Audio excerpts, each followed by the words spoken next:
હરે નમઃ વિષ્ણવે નમઃ હરે નમઃ. મહારાજ દેવર્ષિ નારદ ભગવત દર્શન કરી ભગવત સ્મરણ કરતા હતા. મહારાજ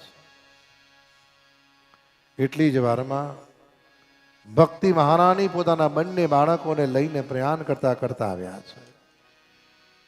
ગંગાના કિનારે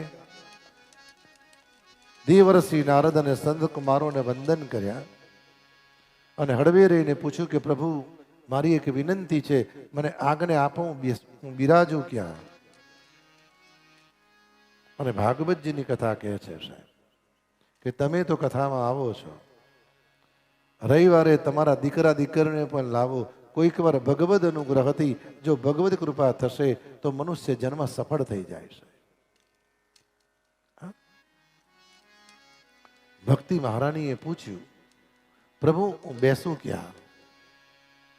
સંત કુમારોએ શનકાદી મહાપુરુષે કહ્યું હે ભક્તિ મહારાણી આપ દીનતાના આસન પર બિરાજો. દીનતાનું આસન એટલે દેવી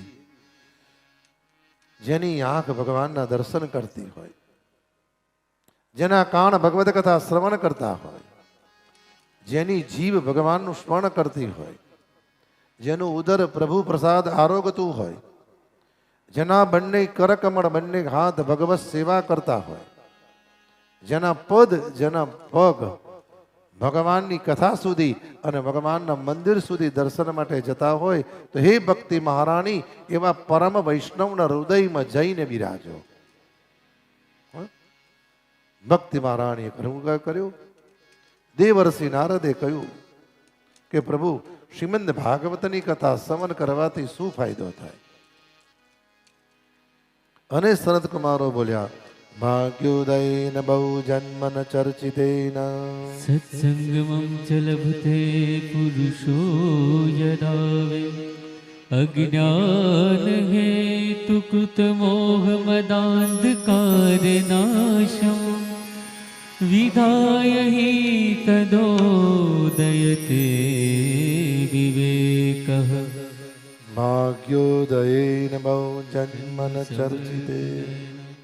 હે દેવર્ષિ નારદ, ગંગા યમુના ગોદાવરી નર્મદા કાવેરી આ સર્વ તીર્થક્ષેત્રમાં સ્નાન કરવાથી દેવર્ષિ કેવલ જીવાત્માનું પાપ બળે છે.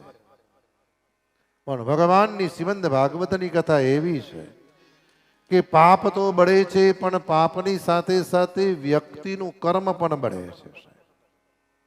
પાપ તો બળે છે.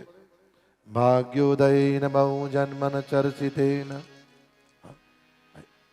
અને કયું છે ભાઈ બધી જ વસ્તુ વારંવાર મળતી નથી.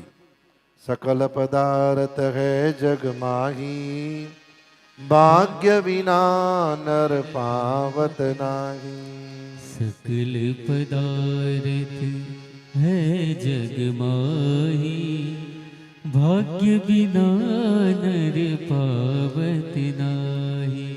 ભગવદ અનુગ્રહથી જીવનમાં 25 કે 50 જન્મનું કર્મ એકત્રિત થાય ત્યારે વૈષ્ણવો તમારા દ્વારે ગાય અને કૂતરું રોટલો ખાવા આવે છે. બાકી પ્રયત્ન કરીને ઘીવાળો રોટલો મૂક્યો હશે ને પુણ્ય નહીં હોય ને કર્મની શુદ્ધિ નહીં હોય ને એ રોટલો ઊંઘીને વયું જશે પણ ખાશે નહીં. એનાથી વિશેષ જન્મનું પુણ્ય એકત્રિત થાય ત્યારે ભાગવતજી કહે છે તમારા દ્વારે સાધુ સંત બિયાગત અને બ્રાહ્મણ યાચક અને ભિક્ષા લેવા આવે છે. એટલું જ નહીં, અનેક જન્મનું પુણ્ય એકત્રિત થાય. અનેક જન્મનું પુણ્ય એકત્રિત થાય ત્યારે વૈષ્ણવો તમારા દ્વારે ભગવદ અનુગ્રહ અને ભગવાનની કૃપાથી શ્રીમદ ભાગવતની કથા બેસે છે.